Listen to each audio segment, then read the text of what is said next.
Ini adalah reporter detik.com yang sekarang sudah ada di pelataran Candi Borobudur dalam rangka Waisak. Sudah siap melaporkan bagaimana kegiatan di sana. Mana tadi? Mana ada di nih? mana? Kayaknya ini deh. Ya lagi di mana ini katanya aja ya? Iya nih, Ya. Nas.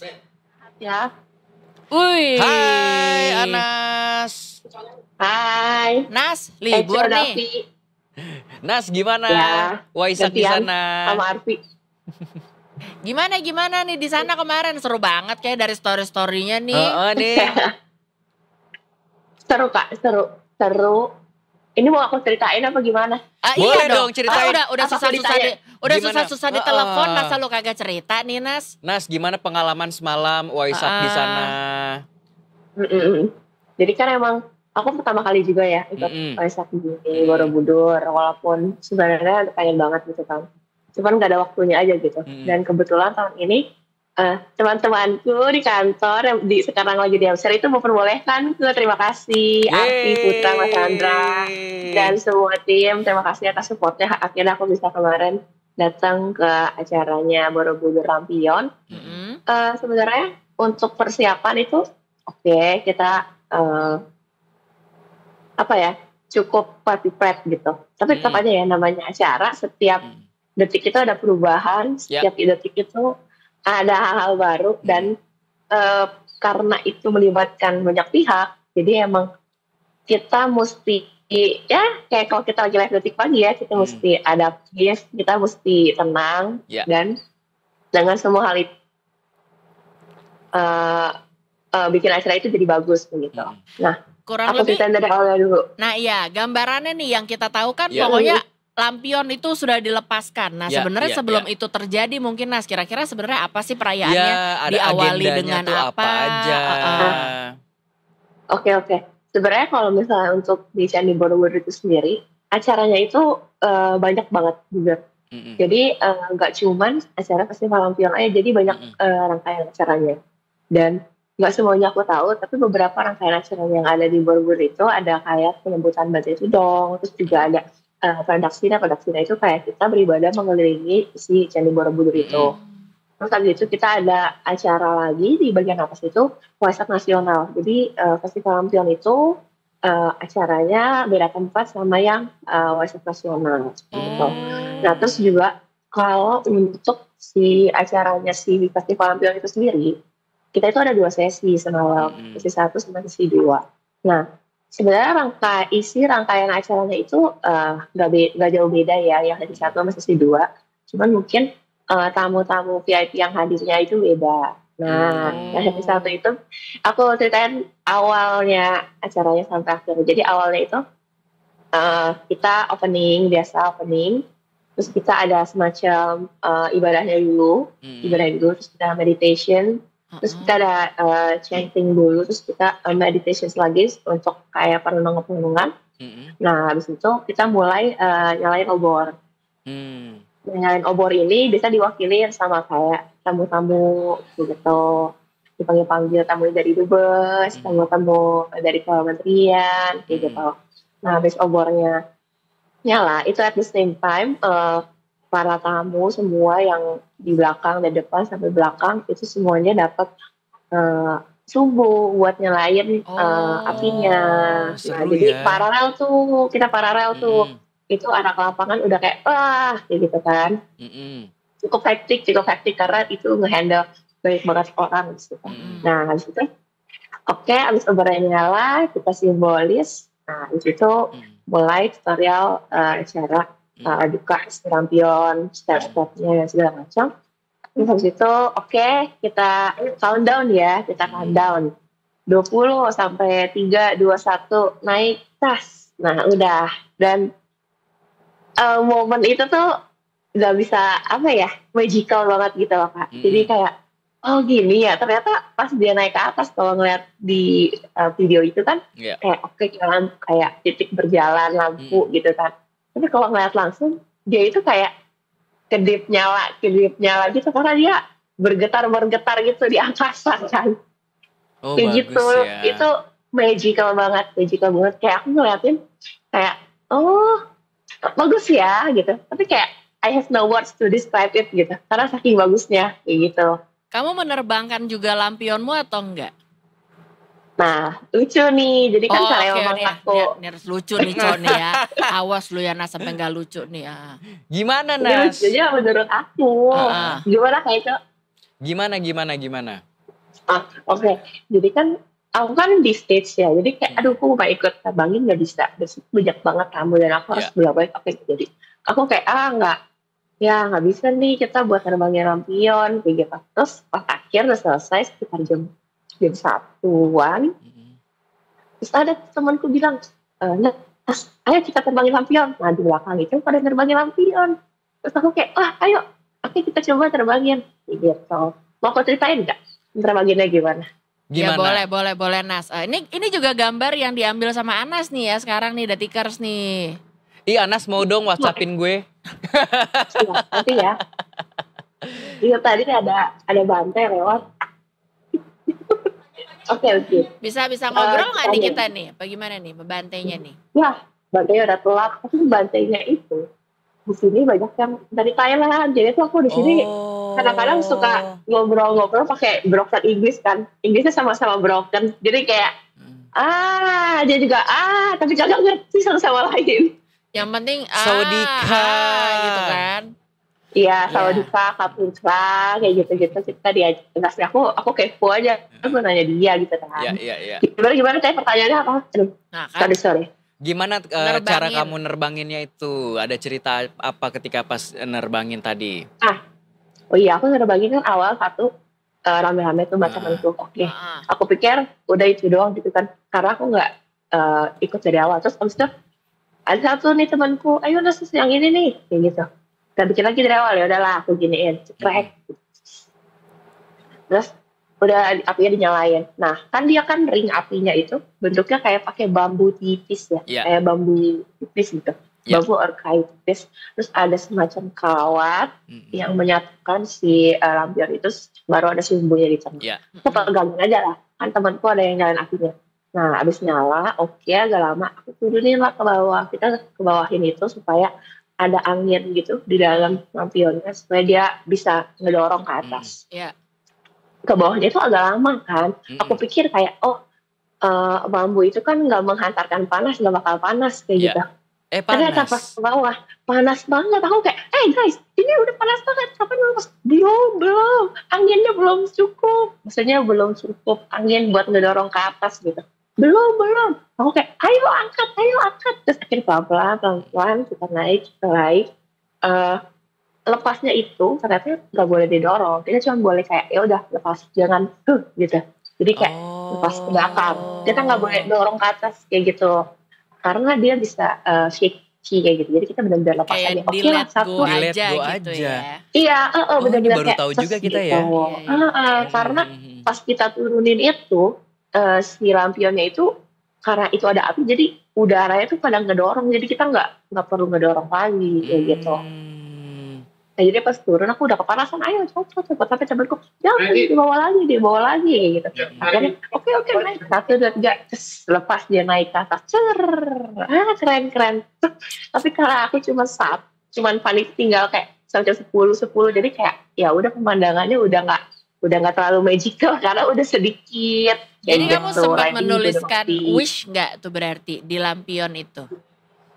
Enggak, aku enggak. Sumpah itu udah cepet banget ya Davi. Karena kayak kita harus bergerak ke tempat lain. Berarti tahun depan harus pergi lebih lagi. Prepare Nas, berarti Nas. Iya, padahal orang-orang di situ banyak loh yang bawa semacam kertas, semacam sticky notes, terus mereka tempel. Banyak kayak gitu. Kata Arvia, tim di sini gitu. Iya, tahun depan pergi lagi. Ya, tahun depan. Ya kalau misalnya dibolehin sama tim mau aja. Berarti jadi catatan untuk yang mau menerbangkan lampion mungkin dari Anas juga, itu nggak boleh didorong ternyata ya. Iya, harus di let juga go baru aja tahu dia. emang ya udah emang kalau emang dia udah waktunya terbang dia akan terbang. Sama seperti Sama seperti ya harapan perasaan yang mengganjal di hidup bener, gitu ya. Benar. Gak usah didorong-dorong tapi di let go aja. Gak usah dipaksakan. Kalau dia memang sudah waktunya terbang, dia akan terbang. Kalau udah panas dia akan pergi dengan sendirinya gitu ya Nas ya. Betul. Iya benar. Karena Nas bener-bener aja sih. Nas. Tapi kalau kemarin tuh yang ikutan perayaan Puncak Waisak di Borobudur, perkiraannya nih ada berapa orang sih yang ikutan? Untuk satu sesi itu mungkin sekitar 1.000 ada Kak. 1.000 ada. Ya. Makanya banyak habis tuh tiketnya ya 3.000 kan. Tadi Mas Randra bilang 3.000 aja yang buat lampion doang. Itu yang buat lampion doang ya, belum yang teman-teman yang ikut ibadah gitu ya. Itu beda lagi tuh pasti tuh. Cukup banyak sih karena memang padat banget. Jadi kan di Borobudur itu ada yang marga utama yang jalanan yang panjang itu yang selintas sama Borobudur, sama ada Lumbini yang pinggir, Lumbini dan Park, rumput-rumput yang Lumbini Park kita pakai juga. Dan yang sebelah kan Lumbini Park itu sebelah kanan, sebelah kirinya itu kita juga pakai kayak gitu. Yang taman-taman rumput itu kita juga pakai. Jadi benar-benar full house banget kemarin itu. Ketemu Aryo nggak sih di sana? Ketemu Aryo nggak? Ngomongin ketemu. Aku ceritain ya. Iya, ceritain. Nggak apa-apa, ayo. Ya, oke. Jadi kan Kak Aryo itu dapat akses. Terus aku mau bertemu sama Kak Aryo. Tapi Kak Aryo ternyata keluar. Jadi aku titipin sama cici aku di tiketing kayak gitu. Akhirnya bertemu lah dengan Kak Aryo. Kak Aryo masuk. Jadi terus aku bilang Kak Aryo, ke depan aja Kak Aryo. Ternyata Kak Aryo tuh nggak bisa ke depan kayak gitu. Karena harusnya muter lah kayak gitu kalau mau ke depan, dan karena Karyo juga batasnya dari situ. Tapi kalau misalnya bisa ketemu aku dulu, aku bisa kasih semacam hacks lewat samping supaya bisa lebih dekat. Jalur ordal ya. Jalur ordal. Lebih ke tips aja sih, tips karena yang nggak bisa ke depan pada nonton dari samping bagian depan gitu. Dan kalau misalnya Karyo kemarin sampai akhir itu pas akhir ya, kan itu banyak menteri ya, ada Pak Menak, Bu Ainun Umar, AHY, itu sih, media-media lain, itu langsung kayak, yang tadi nggak boleh masuk, pas udah selesai acara, mereka langsung, ada semua di situ di depan mata aku kayak, kalau misalnya nunggu lebih lama, mungkin kita bisa ketemu Kak Aryo di momen itu, misalnya tidak bertemu. Tapi sayang sekali kemarin nggak bertemu ya. Tapi satu yang bisa disimpulkan ya Detikers dari tadi caranya Anas bercerita gitu ya, sampai ke detil-detil tangan dia mau melepuh lah kena bambu gitu kan. Itu pun dia nggak menceritakan dengan wajah yang menderita gitu. Mau hikmat itu sepertinya. Tetap happy gitu kan, se-excited itu, se-happy itu sampai dia pengen banget. Ini kayaknya kalau Detikers ada depan mukanya Anas pasti kayaknya jadi gini loh gitu. Jadi gini. Iya gitu, gemes banget gitu kan. Berarti semenyenangkan itu tuh kayaknya perasaannya ya. Sebikin kita ngiri ya. Iya. Sukses bikin kita iri loh Anas. Ada satu pertanyaan titipan sih. Borobudur apa tuh? Mungkin dari teman-teman di sini. Jadi kapan balik Nas? Nanti ya ditunggu. Mungkin aku balik hari Kamis. Oh masih lama masih ya? lama. Kita mau rapi-rapi dulu habis ini. Habis rapi, Oke. Karena semua barang-barang, aku kurang tahu sih barang-barang. Tapi untuk tim, semua itu kan dibawanya dari Tangerang. Jadi kayak ada beberapa yang mesti tetap harus in charge dulu di sini kayak gitu. Dan kalau aku sih, udah bisa istirahat dulu ya. Kemarin pulang jam 3, jadi kayak kita masih butuh waktu istirahat dulu. Oke. Selamat bertugas ya Nas. Baiklah ya. Anas, selamat kembali bertugas. Semoga acaranya bisa beres ya kan. Biasanya kan ada lagi rangkaian acara setelahnya ya. Beres-beres. Ya beres-beres, benar. Rundownnya beres-beres. Tapi beneran deh, apakah lo punya rencana untuk extend sekalian jalan-jalan, misalnya daerah Magelang kan juga banyak yang lucu-lucu gitu. Atau mau ke Jogja sekalian Nas? Mampir ke ini deh, kalau di dekat Borobudur, Melek Huruf namanya. Apaan tuh? Coba ya, Melek huruf. melek huruf. Gimana ya cara ini ya? Jadi Apa itu? ini adalah sebuah tempat, dia kayak perpustakaan, tapi dia ada coffee shop juga. Terus lo bisa ngobrol-ngobrol sama si yang ownernya. Terus dia punya kayak semacam taman baca, dia punya penginapan juga. Wow. Namanya adalah Melek Huruf. Bentar ya, ini Oke, gimana aku ya? sekali. Coba ya, Melek Huruf. Lucu banget dan itu deket banget nih. The Tickers juga mungkin kalau ada di area-area situ juga, atau mungkin buat tahun depan. Usul gue sih bisa mampir deh ke sini. Anas, kata Gimana ya? Putra, Nggak lo juga bisa bisa mampir ke Tengkleng Gajah tuh, deket Borobudur. Oke. Ya, Nanti Tengkleng aku ke situ lagi Gajah. jam 11 aku ke Borobudur lagi, kita beres-beres. Boleh juga ya, apa-apa aja kira-kira tips 5 deh Nas. Tips buat The Tickers yang kalau tahun depan Ya, pengen mau ikutan. juga perayaan Waisak di Borobudur nih, ada tipsnya nggak? Apa aja? Oh, tips kalau mau ikut festival lampion ya. Iya. Oke. 1, jangan telat. Ya. Jangan telat. Kalau misalnya tahun depan Okben ke jam 4, datanglah jam 2, datanglah jam 1, jangan telat. Seharus se-early itu ya? Karena apa Nas? Ngantri pasti Karena tiketingnya itu rame banget pasti. Rame banget kan. Rame. Terus udah gitu pas lagi ngantrinya juga, jadi kalau misalnya mau dapat paling depan itu bisa kalau kita datang duluan. Gitu. Oke, jadi itu kayak 1. kita lebih nyaman aja gitu. 1, jangan telat. 2, pakai sling bag ya, sling bag depan. Nice loh ini. Jangan jangan pakai tote bag, jangan pakai tas yang kurang untuk mobilitas lah, karena susah ya, itu rame banget. Sekali kita ketinggalan barang itu udah harapan baliknya itu 0%, enggak 0% lah, 1%. Kemarin lost and found di aku tuh banyak banget ya, power bank semua banyak banget. Nah itu tasnya jangan, tas pinggang yang di depan, atau selempang yang nyaman, yang gampang. Terus habis itu yang ketiga, pakai sepatu ya, mungkin pakai sepatu. Ini sih self preference ya, tapi menurutku lebih bagus tuh pakai sepatu. Kenapa? Karena pasti pas masuk itu kita kan gelap, di situ cukup gelap, walaupun ada penerangan tapi agak gelap. Nah, supaya kaki kita nggak kenapa-kenapa, dan kalau misalnya itu lilin itu in case jatuh kena kaki atau apa ya, jadi kan terlindungi gitu sama sepatu. Biar nyaman juga kakinya ya. Benar sih. Ya, benar. Terlindungi juga sama sepatu. Habis itu mungkin bisa. Perlu bawa baju ganti gak? Boleh bawa baju ganti abis acara ya. Cuman gantinya jangan di Borobudur. Ya. Karena pasti rame banget. Betul. Ya. Kalau mau parkir, mungkin bisa cari kantong parkir yang lebih nyaman di luar Borobudur ya. Kalau misalnya semua di Borobudur, pasti pas bubar itu agak chaos ya. Jadi carilah tempat parkir yang nyaman. Gitu. Dan yang terakhir, just enjoy the show aja. Jangan terlalu banyak rekam. Rekamlah dengan mata, karena itu lebih priceless daripada ngerekam dari HP. Secara perasaan gitu ya, lebih berasa, lebih nempel. Iya. Lebih berasa magicalnya ya. Satu lagi deh. Bikin deg-degan. Nah, satu lagi Nas. Apa tuh? Sebenarnya kapan kita udah boleh siap-siap untuk war tiket ini? Misalnya ini kan Waisak di bulan Mei ya, benar ya? Apakah 1 bulan sebelum? Apakah apa? Jadi mungkin The Tickers bisa dari sekarang nih udah bisa set siap-siap reminder nih, gitu. Sebenarnya aku juga agak lupa, tapi misalnya tahun depan sih Waisak itu misalnya bulan Mei.